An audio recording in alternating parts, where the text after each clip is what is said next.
அவன் ஊரை ஏமாத்திருக்க அந்த வேலையை பேசுறான். அவனுக்கு தமிழ்நாட்டுக்கு நல்லது போடணுங்கிற மனசு, நல்ல மனசே கிடையாதுங்க பிஜேபி காரருக்கு. நல்ல மனுஷனே கிடையாது அவன். நல்ல மனசும் கிடையாது, நல்ல மனுஷனும் கிடையாது. அந்த பிஜேபி காரன் அதிமுகவை மிரட்டி, எடப்பாடியை மிரட்டி கூட்டணி உட்கார வச்சு ஒரு கவுன்சிலர் சீட்டு கூட ஜெயிக்காத பிஜேபி காரன் 40 சீட்டு தாமரை சின்னத்துக்கு வேணும்னு சொல்லி அதிமுக மிரட்டி வாங்கியிருக்கானே. அதே மாதிரி தமிழ்நாட்டை நாளைக்கு நாசப்படுத்த மாட்டான். என்ன நிச்சயம்? என்ன நிச்சயம்? தமிழ்நாடு வாழ விடுவானா பிஜேபி காரன்? தமிழை வாழ விடுவானா? இந்த பிஜேபி காரன் அதிமுக அழிக்கிறான். வேற யாரும் இல்ல. யார் கூட்டணி வச்சிருக்கானோ அந்த அதிமுக கட்சியை 5 6 உடைச்சது பிஜேபி. பாட்டாளி மக்கள் கட்சியில அப்பாவுக்கும் பையனுக்கு சண்டையை மூட்டி விட்டது யாரு? பிஜேபி. பாட்டாளி மக்கள் கட்சி 2 உடைஞ்சு போச்சு, அதிமுக 6 உடைஞ்சு போச்சு. இதெல்லாம் யாரு? பிஜேபி கூட்டணி வச்சிருக்காங்க. 10 வருஷமா கூட்டணி வச்சவன அவன் கட்சியை இல்லாம ஆக்கி விட்டானே. நாளைக்கு தமிழ்நாட்டில் இவெல்லாம் வந்தானா, தலையெடுத்தானே என்ன ஆகும் தமிழ்நாடு? தமிழ்நாட்டு நிலைமை என்ன? யோசிச்சு பார்க்கணும். நம்ம யோசிச்சு பார்க்கணும். எடப்பாடியாருக்கு வேணா முதுகெலும்பு இல்லாம இருக்கலாம், அவருக்கு வேணா சுயமரியாதை இல்லாமல் இருக்கலாம். தமிழன் இருக்க முடியுமா? தமிழை பேசக்கூடிய ஒவ்வொரு மனிதனும், ஒவ்வொரு தமிழனும் சுயமரியாதை உணர்வு மிக்கவன், மானரோசம் உள்ளவன். தமிழ ஒரு நாளும் டெல்லிக்காரனுக்கு அடிபடிஞ்சு நிக்க மாட்டான். என்னைக்காவது வரலாறு, நாம் வரலாறு படிச்சிருக்கோம் எல்லாரும். வரலாறுல டெல்லிக்காரன் என்னைக்கா தமிழ்நாட்டை ஆட்சி செஞ்சிருக்கானா? தமிழ்நாட்டை கைப்பற்றி இருக்கானா? இந்திக்காரன் தமிழ்நாட்டை கைப்பற்றி இருக்கானா இல்லையான்னு சொல்லுங்க. ஒரு வரலாறு, ஒரு இடத்துல கூட இந்திக்காரன் தமிழ்நாட்டை கைப்பற்றுறது இல்ல. ஆனால் சேரன் செங்குட்டுவன் சென்றிருக்கிறான் இமயமலைக்கு, சோழன் சென்றிருக்கின்றான், ராஜராஜ சோழன் சென்றிருக்கின்றான், கடாரத்தை வென்றிருக்கின்றான், ராஜேந்திர சோழன் போயிருக்கிறான். தமிழ்நாடு டெல்லியை வென்றிருக்கிறது, வடநாட்டை வென்றிருக்கிறது. வடநாடு தமிழ்நாட்டில் கால வைக்கிறதுக்கு நம்ம விட்டதில்ல. கால வச்ச கெட்ட அப்படின்னு சொல்லி தமிழ்நாடு சொல்லும், தமிழ்நாடு சொல்லுது. அப்படிப்பட்ட ஒரு வீரம் மிகுந்த தமிழ்நாடு, ஒரு சுயமரியாதை உணர்வு மிக்க தமிழ்நாடு எப்படி பிஜேபி கூட்டணி அனுமதிக்கும்? எப்படி அதிமுக அனுமதிக்கும்? ஒரு காலத்தில் அனுமதிக்காது. நம்மளுக்கு எல்லாம் பொறுப்பு இருக்குதுங்க. என்ன பொறுப்புன்னா, இந்த தேர்தலில் அதிமுக பாஜக கூட்டணி, அது அதிமுக கூட்டணி போன தேர்தலில் சொன்னாங்க. போன தேர்தல் என்ன சொன்னாங்க? இது அதிமுக கூட்டணி, அதிமுக கூட்டணி. இப்ப முடிச்சுட்டானுங்க. இப்ப பாஜக கூட்டணிங்கிறானுங்க. ஏன்னா ஒரு கவுன்சிலர் கூட ஜெயிக்க முடியாத உன் கட்சி பேர்ல கூட்டணினா அதிமுக காரனுக்கு நான் கேட்கிறேன், உங்களுக்கு எல்லாம் யோசனை இல்லையா? கேள்வி கேட்க மாட்டீங்களா? நீங்க எவ்வளவு பெரிய கட்சி, யார் பேர்ல கூட்டணி வைக்கணும்? கூட்டணி வைக்கிறீங்க, டெல்லியில கூட்டணி வைக்கிறீங்க. ஒரு கவுன்சிலர் பதவி கூட வெற்றி பெற முடியாத அதிமுக, அந்த பாஜகவுக்கு 4 எம்எல்ஏ சீட்டு பிச்சை போட்டது யாரு? அதிமுக. அதிமுக இல்லைன்னா 4 எம்எல்ஏ வந்திருக்குமா? வந்திருக்காது. அண்ணாமலை என்ன ஆடுனாலும் நடக்காது. ஒரு எம்பி சீட்டு வாங்க முடியாது, ஒரு எம்எல்ஏ சீட்டு வாங்க, ஒரு கவுன்சிலர் சீட்டு வாங்க முடியாது பிஜேபினால. அவன் அதிமுக மிரட்டி கொண்டு போய் டெல்லியில உட்கார வச்சு 40 இடத்துல என் சின்னத்துல போட்டி போடுவான்னு சொல்லி மிரட்டி திருப்பி அனுப்பிடுறான். வெக்கங்கிட்டு இங்க வந்து ரெட்டலைக்கு ஓட்டு போடு, தாமரைக்கு ஓட்டு போடு கேட்கிறாங்க. உன் கட்சியை காப்பாற்ற முதல்ல, அதுக்கப்புறம் தமிழ்நாடு காப்பாற்றுற பத்தி பார்ப்போம். உங்க கட்சியை காப்பாற்ற முடியுமா?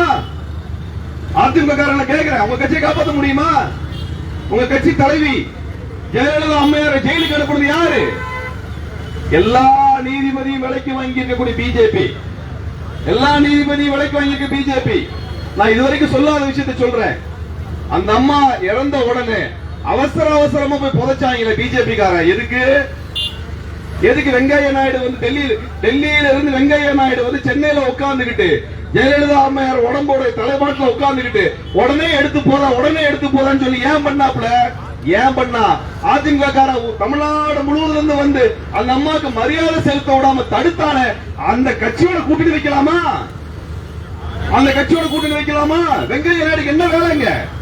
என்ன பண்ணாரு? அன்னைக்கு அதிமுக கட்சியை உடைக்கிற வேலையை பார்த்தாரு. ஜெயலலிதா அம்மையாருக்கு இறுதி மரியாதை செலுத்த விடாம செஞ்சாரா இல்லையா? அந்த அம்மா உடம்பு அடுத்த ஒரு நாள் வச்சிருந்தா தமிழ்நாடு முழுவதும் லட்சக்கணக்கான தொண்டை வந்திருப்பான், அதிமுக தொண்டை வந்திருப்பான், மரியாதை செலுத்தி இருப்பான். அதிமுக கட்சி வலுப்பெற்று பயந்து போய் தான் உடனடியாக புதைக்க வச்சாங்க. இது நடந்ததா இல்லையா? கண்ணு முன்னாடி பாத்தீங்களா இல்லையா? இதெல்லாம் செஞ்சது யாரு?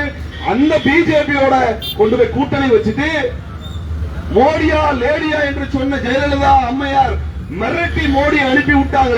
அந்த மோடி கிட்ட போய் சரணடைந்துட்டு மோடி தான் எங்க டாடின்னு வந்து நிக்கிறாங்க. வெக்கம் கட்டத்தனமா கேள்வி கேட்க யாரு இல்லையா? அன்பானவர்களே, இவங்க கிட்ட நாட்டை கொடுத்தா என்னத்துக்காகும்? சொந்த கட்சியவே நாசம் பண்ணிட்டாங்க. சொந்த கட்சியை காப்பாத்த வக்கில்ல, சொந்த கட்சியை காப்பாத்த முடியல. அவங்க எப்படி தமிழ்நாட்டை காப்பாத்துவாங்க? எப்படி காப்பாத்துவாங்க? இதுவரைக்கும் பதில் இல்ல, இதுவரைக்கும் பதில் இல்ல.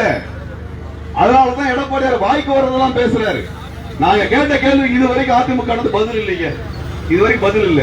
தமிழ்நாட்டுக்கு நல்லது செஞ்சதுன்னு சொல்லி பிஜேபி எதுவும் சொன்னதே இல்ல.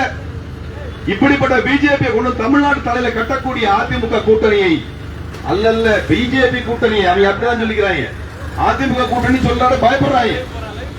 அதிமுக கூட்டணி சொன்னா எங்க எடப்பாடியை புடிச்சு கொண்டு அமித்ஷா ஜெயில போட்டவர்கள் பயப்படுறாங்க. இன்னைக்கு அதிமுகவை போல பிஜேபியோட கூட்டணி வைத்த கட்சி நிதிஷ்குமார் கட்சி பீகார்ல. ஒரு காலத்துல 10-12 வருஷத்துக்கு முன்னாடி நிதிஷ்குமார் பிரதமரா நரேந்திர மோடி பிரதமரான பேசப்பட்டிருந்த ஒரு பெரிய தலைவர் யாரு? நிதிஷ்குமார். பீகார்ல 25 வருஷமா முதலமைச்சர். அவரை இன்னைக்கு என்ன பண்ணிருக்கான்? பதவி விட்டு இறக்கி நீ எம்பி வேலை பார்க்க போறான்னு சொல்லி டெல்லிக்கு அனுப்பி விட்டாங்க. முதலமைச்சர் பதவி போயிருச்சு. எதனால? பாவமேனு பாஜக கூட்டணி வச்சதுனால அந்த கட்சியை உடைச்சிட்டாங்க. ராம்விலாஸ் பாஸ்வான் மிகப்பெரிய தலைவர் இருந்தார், அவர் கட்சி 2ஆம் உடைச்சிட்டாங்க. நிதிஷ்குமார் கட்சியை உடைச்சாங்க, ராம்விலாஸ் பாஸ்வான் கட்சியை உடைச்சாங்க, தாக்கரேயோட சிவசேனா கட்சியை உடைச்சாங்க. உடைக்காத கட்சியே கிடையாது. இவங்க கூட எவனெல்லாம் கூட்டணி வச்சா எல்லா கட்சியும் உடைச்சானா நாளைக்கு தமிழ்நாட்டை 3ஆம் நாளா உடைக்க மாட்டான்னு நினைச்சே இருக்குது. ஒன்றுபட்ட தமிழ்நாட்டை உடைக்கக்கூடிய எல்லா வேலையும் பிஜேபி செய்வானா இல்லையா? பிஜேபி சொல்றான் தமிழ்நாட்டை நாங்கள் 3ஆக உடைப்போம்னு பேசலாம். தமிழ்நாட்டை 3ஆக உடைப்போம் பேசக்கூடிய கட்சிக்கு தமிழ்நாடு ஓட்டு போடலாமா? தமிழ்நாடு ஓட்டு போடலாமா? சொல்லுங்க. பிஜேபி விரட்ட வேண்டாமா? பிஜேபி தூக்கி சுமக்கக்கூடிய அதிமுக விரட்டி அடிக்க வேண்டாமா?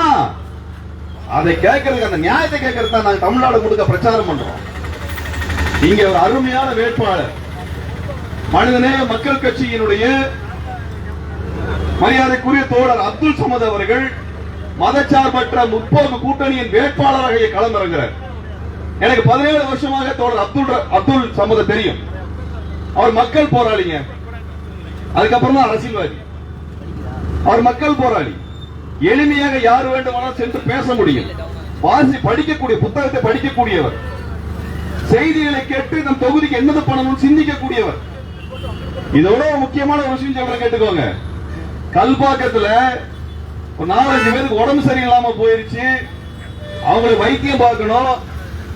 அங்க மத்திய அரசாங்கத்தோட ஆஸ்பத்திரி இருக்குது, மத்திய அரசாங்கத்தோட ஆஸ்பத்திரி இருக்கு கல்பாக்கத்துல. அந்த ஆஸ்பத்திரிக்குள்ள வைத்தியம் பார்க்க விடல. உடனே மக்களை திரட்டி கொண்டு போய் அப்துல் சமத் மறியல் போராட்டம் நடத்துறதுனால அவரை கொண்டு போய் ஜெயில அடைச்சாங்க. வேலூர்ல 1 மாசம் சிறையில் இருந்தாரு. யாரு? அப்துல் சமத். எதுக்காக இருந்தாரு?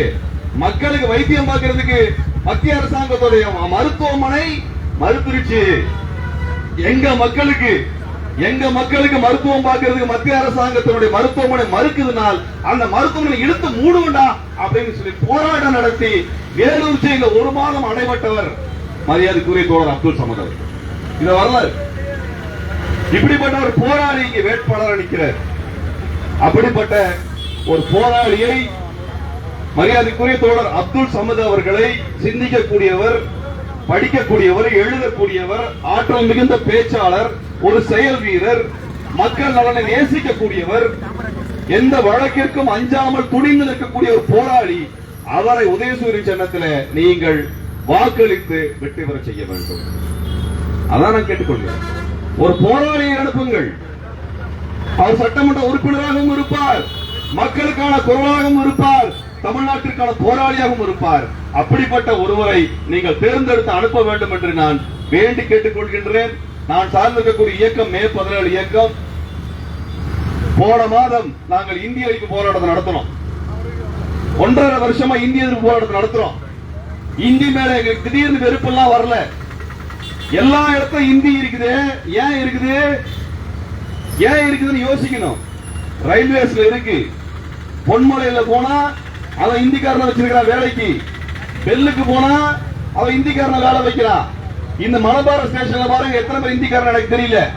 ரயில்வே ஸ்டேஷன் மாஸ்டர் இருக்கிறான், டிடிஆ இருக்கிறான், ரயில்வே போலீஸா இருக்கிறான், பேங்க்ல இருக்கிறான், இன்சூரன்ஸ் கம்பெனில இருக்கிறான், இன்கம் டாக்ஸ் ஆபீஸ்ல இருக்கிறான், ஆவடி தொழிற்சாலையில் இருக்கிறான், ஐசிஎஃப் ஃபேக்டரியில இந்தியில இருக்கிறான், என்எல்சி நெய்வேலியில இந்திக்காரன் இருக்கிறான், ஓஎன்ஜிசி இந்திக்காரன் இருக்கிறான், இந்தியன் ஆயில் கார்பரேஷன் இந்தியில இருக்கிறான், கேஸ் கம்பெனி இந்தியன் கம்பெனில இந்திக்காரன் இருக்கிறான்.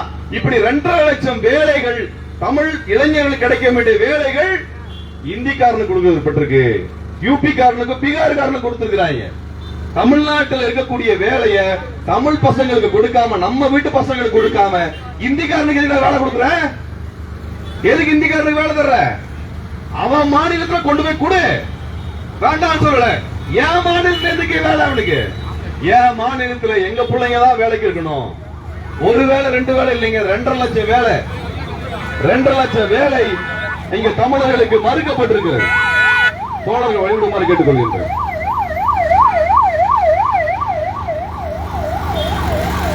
2.5 லட்சம் வேலை தமிழ் இளைஞர்களுக்கு கிடைக்க வேண்டிய வேலை இந்திக்காரனுக்கு கொடுக்கிறான், யூபி காரனுக்கு கொடுக்கிறான், பீகார் காரனுக்கு கொடுக்கிறான், மத்திய பிரதேச காரனுக்கு கொடுக்கிறான். இதை கண்டிச்சுதான் இந்தியை அழிப்போம்டா. எங்க ஊர்ல இந்தி இந்தி என்பது அதிகார ரீதியிலான மொழிதானே ஒழிய எல்லா போர்ட்லயும் எழுதி வைக்கணும் அவசியம் கிடையாதுங்க. தயவுசெய்து புரிஞ்சுக்கோங்க. அது அலுவல் மொழி. இங்க இருந்து ஒரு டாக்குமெண்ட் மத்திய அரசாங்கம் அனுப்புது அப்படின்னா அதுக்கு ஒரு டாக்குமெண்ட்டுக்கு இந்தியை பயன்படுத்தணும். அவ்வளவுதான் அந்த மொழிக்கு மரியாதை. இங்க ரயில்வே ஸ்டேஷன்ல, மணப்பாறை ஸ்டேஷன்ல எங்க ஹிந்தி போட்டிருக்கிற? எதுக்கு ஹிந்தி போட்டிருக்கிற? அதுக்கு ஆர்டர் இருக்குதா? அதுக்கு ஆர்டர் கிடையாது. இங்க கனரா பேங்க் போய் பாருங்க, பேங்க் ஆஃப் பரோடா போய் பாருங்க, எல்லா பேங்க்லயும் இந்தியில எழுதி வச்சிருக்கான். இது என்ன அர்த்தம்னா, இங்க எல்லா அதிகாரி இந்திக்காரனா இருக்கிறான், அவன் இந்தி மொழியை திரிக்கிறான் நம்ம மேல. பேங்க் போய் பாருங்க, Indian bank, Indian overseas bank, state bank of India, bank of Baroda, Canara bank, எல்லா இடத்துலயும் இந்திய லட்சம் வச்சிருக்கான். அப்படி எல்லாம் வைக்கணும் கிடையாது. அலுவல் மொழி தான் அது. அலுவல் மொழி தான், மக்கள் தொடர்பு மொழி இந்தி அல்ல. ஏன் வச்சிருக்கான்னா இந்தி தான் இந்திக்காரன் அதிகாரியா வச்சிருக்கான். அந்த நாய்க்கு இந்தி தான் தெரியும், அதனால நம்ம இந்தி எழுதி தரணும். அப்ப இந்திய அடிச்சோம்னா இந்திக்காரனுக்கு வேலை இல்லைங்கிறத சொல்லிடலாம். அதனால இந்திய அடிக்க போராட்டம் நடத்தணும். இங்க நமக்கு வேலை. உத்தரப்பிரதேசத்துல தமிழுக்கு வேலை தெரியா? பீகார்ல தமிழுக்கு வேலை வந்திருக்கிறியா? மத்திய பிரதேசத்துல கொடுத்திருக்கிறியா? குஜராத்ல கொடுத்திருக்கிறியா? எங்கேயுமே கொடுக்கலையே. அப்புறம் இங்க மட்டும் இந்தி அப்படின்னு சொல்லிட்டுதான் தமிழ்நாட்டில் 35 ரயில்வே ஸ்டேஷன்ல மே 17 தோழர்கள் இந்திய அழிச்சாங்க. 35 ஸ்டேஷன் அழிச்சாங்க. தேர்தல் முடிட்டு வச்சுக்கிறேன். உனக்கு தேர்தல் முடிட்டோம். தமிழ்நாட்டில் தமிழ் இளைஞர்களுக்கு வேலை வேண்டும். நம்ம ஏதோ இந்தி தொழிலாளர்களுக்கு எதிராக இல்ல. அவன் பாவம் கூலி வேலை பார்க்கிறவன், அவனை நம்ம எதிரியா பார்க்கல. நம்ம எல்லாம் அவ்வளவுதான் பார்க்கிறோம். இந்திக்காரன் வந்துட்டான்னு அதிகாரியா அங்க உட்கார்ந்து இருக்கிறான். அவன் தான் எதிரி. அவன் தான் நம்ம வேலையை பறிக்கக்கூடியவன். இவன் கூலி வேலை பார்க்கக்கூடியவன். நம்ம கடையில வியாபாரம் பண்ணிட்டு நம்ம ஊர்ல இருந்துகிட்டு நம்மளுக்காக வேலை செய்யக்கூடிய இவன் எதிரி இல்ல. இவன் படிக்காதவன், பாவம், பொழைக்க வந்தவன். ஆனா பேங்க்ல அதிகாரியா இருக்கிறான், இன்சூரன்ஸ்ல அதிகாரியா இருக்கிறான், ஐசிஎஃப்ல இருக்கான், ஓஎன்ஜிசில இருக்கிறான், பெல்லுல இருக்கான், ஹெச்பிஎஃப்ல இருக்கிறான், பெரம்பூர் ஸ்டேஷன்ல இருக்கிறான். எல்லா இடத்துலயும் அவன் இருக்கிறான். அந்த அதிகாரியை தான் நம்ம கேள்வி கேட்கிறோம். என்எல்சில போய் பாருங்க, நெய்வேலி கார்பரேஷன் 25,000 ஏக்கர் தமிழன் கொடுத்தா. ஆனால் 12,000 வேலை இந்திக்காரனுக்கு தான் பர்மனன்ட் வேலை இருக்கு. தமிழனுக்கு ஒரு பர்மனன்ட் வேலை கிடையாது, கொடுக்கல. இதுக்குதான் இந்திய அழிக்க போராட்டத்தை நடத்துறோம். இந்த போராட்டத்துல எங்க அமைப்போட மூத்தவர் எனக்கு மூத்தவர் 15 வருஷமா மேற்பதாள் இயக்கத்தை முன்னின்று வளர்த்தவர், வழிநடத்தியவர் சிவா திலீபன் என்கின்ற தோழர். அவர் central railway station, park station நாங்க இந்தியை அழித்துக் கொண்டிருக்கும் பொழுது இந்தி ஒழிக தமிழ் வாழ்க என்று சொல்லி ரயிலுக்கு முன்னாடி குதிச்சு உயிரை விட்டார். போன மாசம் நடந்து, போன மாசம் உயிரை கொடுத்திருக்கிறார். எனக்கு ரொம்ப நெருக்கமானவர், 2 பெண் குழந்தைகளுடைய தந்தை, எல்லா போராட்டத்திலும் முன்னாடி நிற்கக்கூடியவர், வீரம் மிகுந்தவர். தந்தை பெரியாரை, மேதகு பிரபாகரனை ஏற்றுக்கொண்ட ஒரு பெரும் போராளி, ஒரு பெரிய வீரன். அவன் பார்க்கிறார், அவர் தமிழ்நாட்டுக்கு நாசமா போகுது, தமிழ் மக்களுக்கு உணர்வு இல்லையா, தமிழ் மக்களுக்கு உணர்வு இல்லையா, இந்தியை திணிக்கிறார்களே, இந்திக்காரனுக்கு எல்லா வேலையும் செல்கின்றன, தமிழ் இளைஞனுக்கு வேலை இல்லையே, இதை எதிர்த்து தமிழ் மக்கள் கேள்வி கேட்பதில்லையே என்ற ஆதங்கத்தில் என் உயிரை கொடுத்தாவது இந்த மக்கள் பார்த்து போராட வரமாட்டானா நினைச்சு அவர் உயிரை கொடுத்திருக்கிறார். ஓடுகின்ற ரயிலுக்கு முன்னால் இந்தி ஒழிக தமிழ் வாழ்க என்று பாய்ந்து தன் உயிரை கொடுத்திருக்கிறார்.